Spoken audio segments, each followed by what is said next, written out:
সুখে থাকো ভক্ত।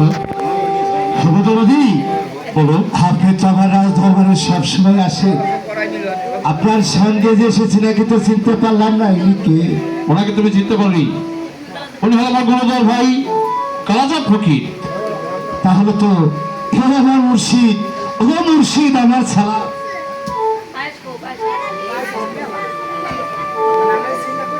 তাহলে তোমার নাম হলো কি? আমার নাম হচ্ছে ভক্ত কহজল। ভক্ত কহজল। আমার মেয়েদের মুখে তোমার অনেক গুণ গান শুনেছি, শুনেছি তোমার নিকট যে যা চায় তুমি তাকে তাই দান করো।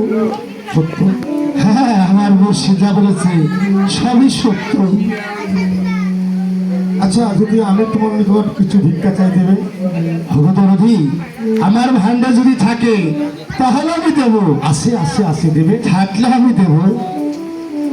তাহলে ভক্ত তোমাকে 3 শর্ত পালন করতে হবে। 3 শর্ত পালন করতে হবে? হ্যাঁ, ঠিক আছে মুর্শিদ, আমার দরবারে আপনি যাহা চাইবেন আমি তাহা দেব। ভগবতী, আমার ভান্ডার যদি থাকে আপনি